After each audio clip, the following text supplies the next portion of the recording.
Assalamualaikum warahmatullahi wabarakatuh. Perkenalkan saya Zahra Salsabila dengan NIM 142 23039 dari kelas Manajemen Risiko EAF yang diampu oleh Ibu Anak Nagari. Baik, di sini saya akan menjelaskan terkait UAS yang telah diberikan. Di sini saya akan bahas dari nomor satu terlebih dahulu terkait peran dari stakeholder dalam manajemen risiko. Sebelum itu kita akan membahas siapa sih sebenarnya pemangku kepentingan dari perusahaan tersebut. Nah, pemangku kepentingan dari perusahaan tersebut atau stakeholder itu dibagi menjadi dua, yaitu stakeholder internal dan stakeholder eksternal. Untuk stakeholder internal itu dia yang berkecimpung di dalam internal perusahaan, di dalam perusahaan, kayak misalnya karyawan, supervisor, manajemen, hingga top manajemen. Sedangkan untuk stakeholder eksternal, dia ada di luar perusahaan, kayak misalnya pelanggan, investor, kreditor, pemasok, pemerintah, dan juga masyarakat. Nah, keterlibatan stakeholder dalam proses penilaian resiko dan juga evaluasi resiko ini sangat penting, karena setiap pihak itu, setiap dari mereka itu punya sudut pandang atau perspektif yang berbeda terhadap resiko. Kayak misalnya stakeholder internal, mereka itu punya peran yang sangat besar karena mereka terlibat langsung dalam operasional perusahaan sehari-hari.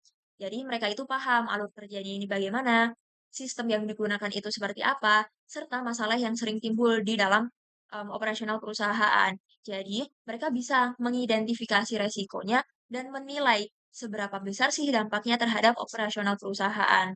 Jadi mereka bisa nentuin resiko mana yang perlu diprioritaskan. Selain itu, stakeholder internal ini juga bisa nilai, sebenarnya rencana penanganan resiko yang dibuat ini realistis atau enggak sih dari sisi anggarannya, apakah budgetnya cukup, ketersediaan SDM, apakah SDM-nya ini capable, kemudian dari segi fasilitas, apakah fasilitas yang dimiliki itu cukup atau tidak untuk menangani resiko tersebut. Nah, di sisi lain kita bisa lihat dari stakeholder eksternal. Mereka memberikan perspektif dari luar perusahaan, dari luar operasional perusahaan. Kayak misalnya nih, pelanggan itu bisa menunjukin resiko yang berkaitan dengan kualitas layanan dan juga kepuasan terhadap perusahaan. Kemudian, investor dan juga kreditor, mereka bisa fokus terhadap resiko dari keuangan dan juga keberlanjutan perusahaan. Kemudian, dari sisi pemerintah dan juga masyarakat, mereka ini lebih menyoroti resiko hukum dan juga kepatuhan hukumnya.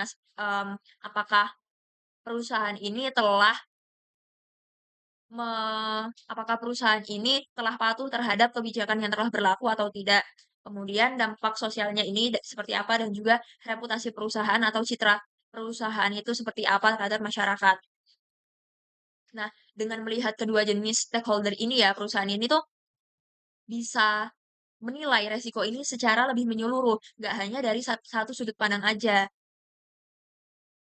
Jadi, harapannya adalah, resiko yang dibuat atau resiko yang dievaluasi nantinya, mmm, lebih berguna bagi perusahaan karena dilihatnya tidak hanya dari satu sisi saja.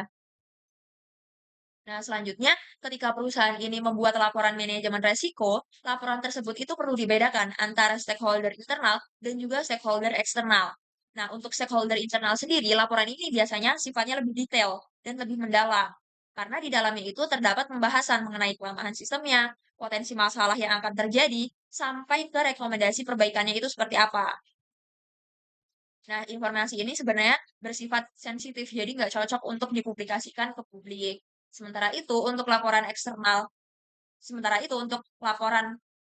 stakeholder eksternal, biasanya itu disajikannya lebih ringkas, karena laporan ini fokusnya untuk gambaran umum resiko utamanya aja, dan juga bagaimana perusahaan ini mengelola resiko tersebut. Karena tujuannya ini adalah untuk menunjukkan bahwasanya perusahaan itu telah bertanggung jawab, transparan, dan juga mampu mengelola resiko tersebut itu dengan baik. Nah, di sini timbul pertanyaan, bagaimana jika perusahaan tidak membedakan perlakuan terhadap dua jenis stakeholder tersebut? Di sini, maka akan terjadi resiko kebocoran informasi sensitif. Misalnya, kalau laporan internal yang sangat rinci itu dipublikasikan ke umum, hal ini bisa menurunkan kepercayaan investor dan hal tersebut bisa dimanfaatkan oleh pesaing. Contohnya nih, kayak misalnya sebuah perusahaan manufaktur, mereka membuka laporan internalnya itu ke publik. Jadi publik itu bisa melihat kelemahan dari sistem produksi perusahaan itu seperti apa. Akibatnya, investor bisa memanfaatkan celah tersebut untuk menarik pelanggan kita dan juga melemahkan posisi perusahaan di pasar. Seperti itu. Baik, kita beralih ke soal yang nomor 2. Di sini disajikan studi kasus dari PT Sonic, yaitu sebuah perusahaan logistik dan pengiriman same day untuk e-commerce.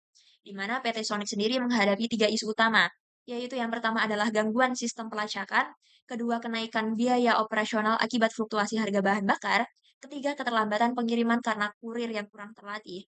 Kita mulai dari isu yang pertama, yaitu gangguan pada sistem pelacakan, di mana gangguan ini memiliki dampak yang cukup signifikan karena dapat membuat pelanggan tidak dapat melacak paket mereka ini secara real time, sehingga dapat menimbulkan keluhan dari pelanggan dan juga menurunkan kepercayaan dari pelanggan itu sendiri.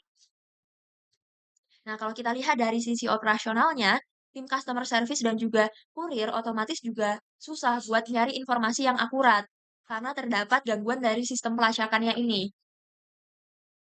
Kemudian, jika kita lihat dari dampaknya terhadap arus kas ini cukup besar karena otomatis di sini perusahaan harus mengeluarkan biaya tambahan untuk memperbaiki sistem pelacakan tersebut dan juga memberikan kompensasi terhadap pelanggan agar citra dari perusahaan itu tidak semakin buruk. Kemudian terdapat resiko lainnya yaitu kita dapat kehilangan pendapatan akibat, pelanggan ini pindah ke jasa yang lain karena udah nggak percaya lagi sama perusahaan kita. Selanjutnya isu yang kedua adalah kenaikan biaya bahan bakar. Nah, sebagai perusahaan pengiriman same day, PT Sonic ini sangat bergantung pada transportasi kan. Jadi kenaikan bahan bakar itu bisa langsung meningkatkan biaya operasional mereka. Dampaknya terhadap arus kas yaitu dia meningkatkan biaya dan juga bisa menurunkan margin keuntungannya karena biayanya kan meningkat ya. Nah, jika tidak dikelola dengan baik, maka perusahaan ini mungkin terpaksa harus menaikkan tarifnya, tarif dari pelayanannya. Nah, kalau misalnya perusahaan menaikkan tarif dari pelayanannya, mereka bisa beresiko untuk kehilangan pelanggan. Karena, mereka otomatis lebih mahal kan dari pesaingnya. Nah, isu yang ketiga adalah kurirnya ini kurang terlatih. Karena kurirnya tidak kompeten, jadi bisa menyebabkan keterlambatan, kesalahan pengiriman, dan meningkatnya komplain dari pelanggan. Kalau kita lihat dari sisi keuangan, perusahaan ini bisa dikenakan penalti oleh e-commerce karena itu tadi, karena terlambat dalam mengirimkan paketnya. Seperti yang kita tahu kalau misalnya di e-commerce tersebut biasanya ada estimasi pengiriman dari tanggal sekian sampai tanggal sekian. Jika tanggal sekian tidak, juga dikirimkan, maka akan kena penalti dong otomatis oleh e-commerce-nya.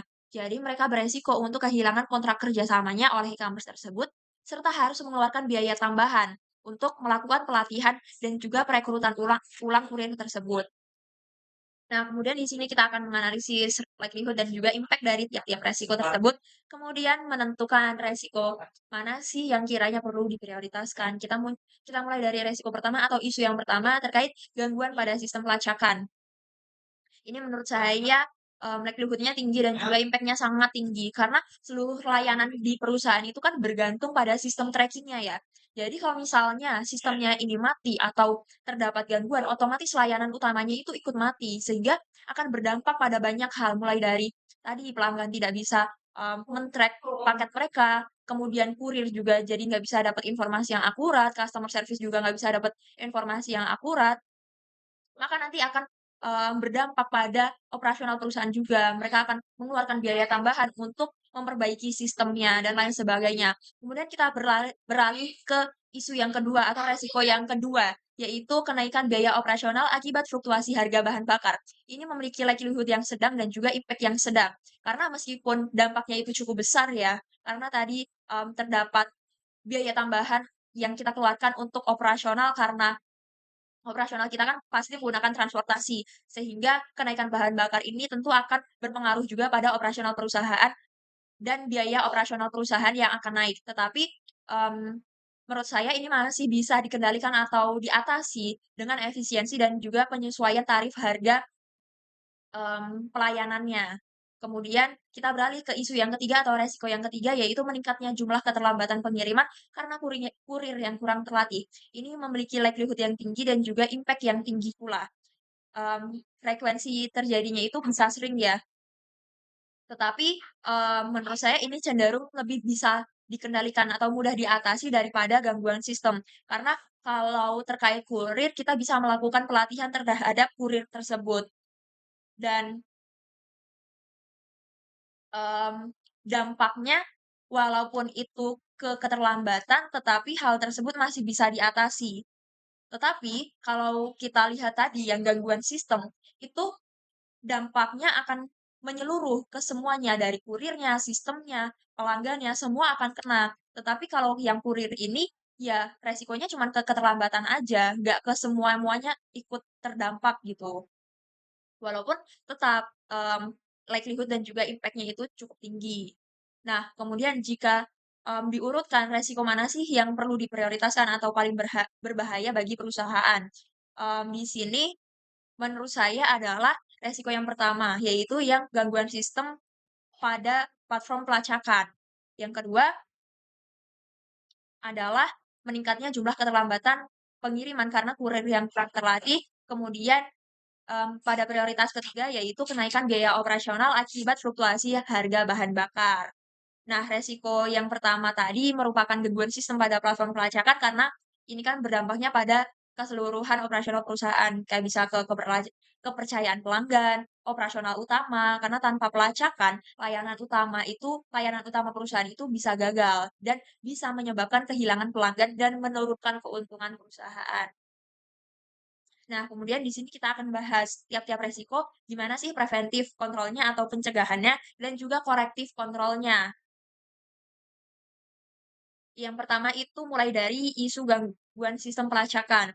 Preventif kontrol atau pencegahan yang bisa kita lakukan yaitu dengan maintenance rutin dan juga mengupdate sistemnya. Kemudian melakukan pengawasan untuk mendeteksi error itu lebih awal dan menyediakan server cadangan agar dapat membackup saat terjadi gangguan pada sistem tersebut.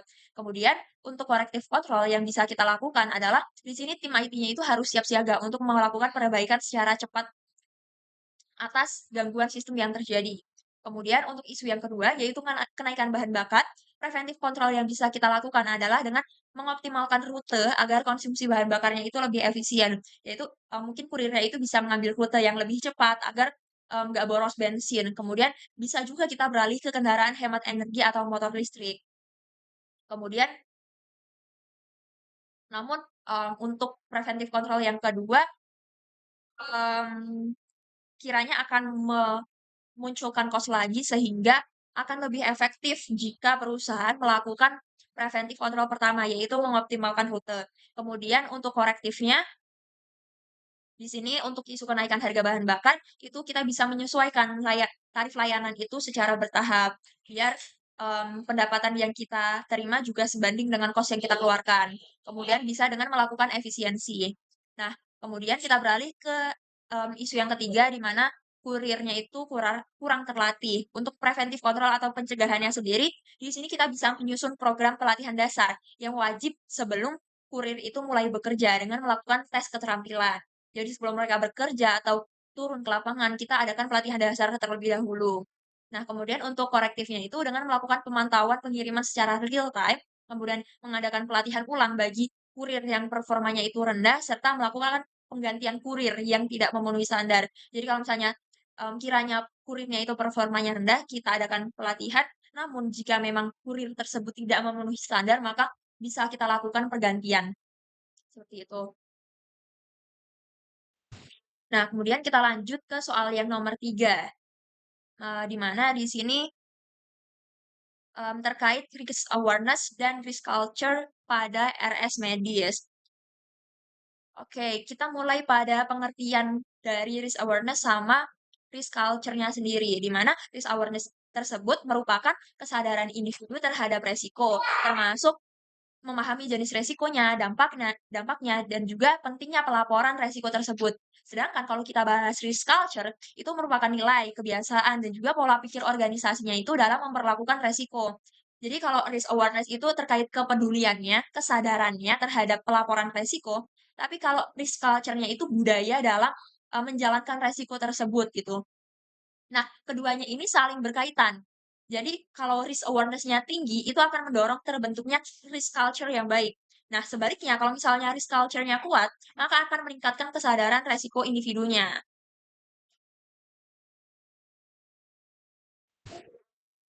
Nah, di sini faktor apa aja sih sebenarnya yang bisa kita gunakan untuk menilai apakah sebuah rumah sakit ini memiliki budaya resiko yang kuat atau lemah? Nah, faktor-faktor yang bisa kita lihat itu kayak misalnya kita lihat seberapa aman sih staf itu saat melakukan pelaporan insiden. Kalau misalnya stafnya merasa takut untuk disalahkan atau diabaikan, itu artinya budaya resikonya itu lemah. Kemudian kita bisa lihat dari respon manajemen terhadap laporan resiko. Nah, rumah sakit dengan budaya yang kuat atau budaya resiko yang kuat itu akan menindaklanjuti laporan tersebut. Jadi nggak hanya dianggap angin lalu aja gitu. Kemudian kita bisa lihat dari frekuensi dan kualitas pelaporan insiden. Nah, budaya resiko yang sehat itu biasanya punya angka pelaporan yang tinggi. Ini bukan karena lebih buruk karena resikonya tinggi, tapi karena kita bisa lihat bahwasanya staf-staf di sini itu berani untuk melaporkan insiden-insiden yang ada. Dan ini berkaitan dengan faktor yang pertama faktor yang pertama tadi terkait, seberapa aman sih staf saat melaporkan insiden atau resiko yang terjadi. Kemudian, kita bisa lihat dari faktor pelatihan rutin terkait keselamatan dan resiko. Jadi rumah sakit yang peduli terhadap resiko yang terjadi itu, pasti akan melakukan, pelatihan terlebih dahulu sebagai agenda wajib mereka. Kemudian dapat melakukan komunikasi terbuka antara staf dan juga manajemen. Misalnya ada briefing harian terkait, potensi resiko dan juga evaluasi dari, insiden sebelumnya. Kemudian kalau kita lihat karakteristik utama dari budaya risiko atau risk culture yang kuat, itu meliputi, seperti yang sudah disebutkan tadi. Yang pertama itu lingkungan kerjanya itu tidak menghakimi. Kemudian adanya komunikasi yang terbuka atas risiko tersebut. Kemudian yang ketiga itu adanya pimpinan yang memberi contoh yang baik dan juga respon yang cepat. Jadi respon dari staf-staf itu tidak diabaikan dan segera ditindaklanjuti. Kemudian terdapat dokumentasi dan juga SOP yang jelas, pelaporan insiden yang aktif dan juga dianggap penting yang sebelumnya telah disebutkan, dan juga terdapat evaluasi berkala terhadap budaya resiko atau risk culture tersebut. Nah, kemudian berdasarkan kasus tersebut, kasus dari RS medis tersebut, identifikasi kelemahan budaya resiko di RS medis itu menunjukkan beberapa kelemahan yang cukup serius di dalam budaya resikonya. Nah, kemudian berdasarkan kasus tersebut, kasus dari RS medis tersebut, mmm, identifikasi kelemahan budaya resiko di RS medis itu menunjukkan beberapa kelemahan yang cukup serius di dalam budaya resikonya. Jadi, mmm staf ini sebenarnya, mereka mengetahui adanya penyimpangan, tapi mereka nggak berani buat melaporkan. Ini menandakan adanya trust antara staf dan juga manajemen yang sangat rendah. Nah, kemudian yang kedua itu manajemen, dianggap tidak menanggapi laporannya dengan serius. Ini bisa membuat staf itu merasa, mereka lapor tapi nggak ada gunanya, ngapain mereka harus laporan gitu. Kemudian yang ketiga adalah tidak adanya mekanisme yang memastikan bahwa insiden itu dicatat dan ditindaklanjuti. Ya akibatnya risiko itu akan terus berulang tanpa adanya pembelajaran atas risiko tersebut. Nah, untuk memperbaiki kondisi tersebut, maka, terdapat 2 usulan, di mana yang pertama itu rumah sakit medis, RS medis tersebut bisa membangun sistem pelaporan yang aman dan juga anonim. Nah, karena dengan adanya misalnya dengan adanya kanal pelaporan secara anonim itu, kayak misalnya pelaporan secara digital atau hotline khusus, staf itu akan merasa lebih nyaman dan juga aman dalam, melaporkan atau mengungkapkan penyimpangan yang terjadi tanpa takut ditegur atau disalahkan oleh yang lain. Nah, di sini yang perlu diperhatikan adalah di mana manajemen itu harus benar-benar melakukan tindak lanjut atas setiap laporan yang masuk. Jadi, nggak hanya dianggap sebagai angin lalu aja, tapi benar-benar ditindaklanjuti oleh manajemen. Nah, yang kedua adalah dengan menyelenggarakan pelatihan rutin tentang keselamatan pasien dan juga budaya pelaporan. Nah, pelatihan ini di sini harus berfokus pada kenapa sih kok pelaporan itu penting, kemudian bagaimana contoh insiden nyatanya dan dampaknya itu seperti apa, kemudian bagaimana laporan mmm, prosedur pelaporan yang benar. Nah, ketika staf itu udah paham bahwa tujuan pelaporan itu bukan hanya untuk, cari siapa sih yang salah, tapi untuk mencegah adanya kerugian bagi pasien. Jadi, di sini bukan untuk menyalahkan satu sama lain, tapi untuk pembelajaran ke depannya. Nah, maka di sini risk awareness akan meningkat dan perlahan akan membangun atau membentuk budaya resiko yang lebih sehat. Oke, kita lanjut di bagian keempat atau di nomor keempat. Di sini saya akan membahas mini paper mengenai kasus pemadaman listrik massal PT PLN Persero di wilayah Jawa Bali pada tahun 2019. Nah, di sini kita mulai dari gambaran umum dari perusahaannya sendiri, di mana PT PLN ini merupakan BUMN atau Badan Usaha Milik Negara yang bergerak di sektor ketenaga listrikan dan memiliki peran yang sangat penting bagi masyarakat Indonesia. Nah, semua aktivitas ekonomi, sosial, dan juga pemerintahan di Indonesia ini sangat bergantung pada keberlangsungan pasokan listrik dari PLN ini. Oleh karena itu, resiko yang dihadapi PLN, khususnya resiko operasional, itu punya dampak yang sangat luas apabila tidak dikelola dengan baik. Nah, resiko ini bukan hanya berdampak pada perusahaan aja, tapi langsung dirasakan oleh masyarakat. Nah, salah satu resiko besar yang pernah terjadi dan menjadi perhatian publik adalah pemadaman listrik massal di wilayah Jawa Bali pada Agustus tahun 2019. Nah, pemadaman ini tuh terjadi secara tiba-tiba dan berlangsungnya itu selama beberapa jam. Bahkan di beberapa wilayah itu berlangsung lebih dari 1 hari. Nah, wilayah Jawa Bali ini kan merupakan pusat aktivitas ekonomi dan pemerintah Indonesia ya. Karena itu, pemadaman listrik dalam skala besar ini menimbulkan dampak yang cukup signifikan, antara lain yaitu terhentinya aktivitas industri dan bisnis, gangguan pada sistem transportasi umum, terganggunya layanan rumah sakit dan fasilitas publik, serta lumpuhnya aktivitas perkantoran dan rumah tangga masyarakat. Sehingga peristiwa ini menunjukkan bahwa, satu kegagalan pada sistem ini bisa berkembang menjadi krisis nasional jika tidak ditangani secara cepat dan tepat. Nah, dalam konteks manajemen resiko, pemadaman listrik Jawa Bali pada tahun 2019 ini termasuk ke dalam resiko operasional, di mana resiko operasional ini merupakan resiko yang timbul akibat kegagalan dari sistem, proses, atau infrastruktur internal perusahaan. Nah, jika kita lihat secara lebih spesifik nih, kasus pemadaman ini sebenarnya disebabkan oleh gangguan pada jaringan transmisi listrik bertenaga tinggi yang menyebabkan terhentinya pasokan listrik ke wilayah Jawa Bali. Nah, karena sistem transmisi ini merupakan jalur utama penyalur listrik, gangguan pada satu titik aja itu bisa berdampak besar pada seluruh jaringan gitu. Nah, selain resiko operasional, PLN ini juga menghadapi resiko reputasi. Karena kan sebagai penyedia layanan publik, masyarakat itu punya ekspektasi yang tinggi terhadap keandalan dari pasokan listrik ini sendiri. Karena terjadi pemadaman besar, otomatis kepercayaan publik terhadap PLN ini dapat menurun dan terdapat tekanan sosial serta politik terhadap perusahaan. Nah, dengan demikian, resiko yang dihadapi PLN ini tidak hanya berupa kerugian finansial, tapi juga tekanan dari masyarakat, media, dan juga pemerintah. Jadi resiko ini harus ditangani secara, baiklah oleh perusahaan karena ini menjadi, sorotan publik gitu resikonya. Nah, ketika kita bicara respon dan juga penanganan risiko oleh PLN, menanggapi kejadian pemadaman listrik tersebut, PT PLN ini melakukan beberapa langkah penanganan yang mencerminkan adanya proses manajemen resiko. Nah, di sini langkah pertama yang dilakukan oleh PLN itu adalah dengan memulihkan pasokan listrik secara bertahap. Di sini PLN itu memprioritaskan pemulihan listrik pada fasilitas-fasilitas vital seperti misalnya rumah sakit, bandara, sistem transportasi, dan juga pusat pemerintahan. Nah, di sini, PLN itu melakukan prioritas resiko gitu. Jadi dia mendahulukan area yang berdampak secara langsung pada, keselamatan dan juga kepentingan publik. Nah, kemudian selain melakukan pemulihan teknis, PLN itu juga melakukan komunikasi terbuka nih kepada masyarakat. Di mana manajemen PLN ini menyampaikan permintaan maaf secara resmi dan menjelaskan apa sih sebenarnya penyebab dari pemadaman listrik ini melalui media massa dan saluran komunikasi publik yang dimiliki oleh PLN.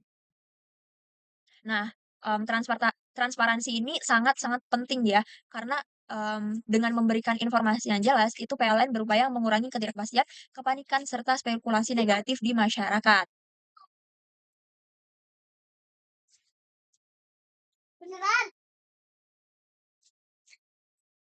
Nah,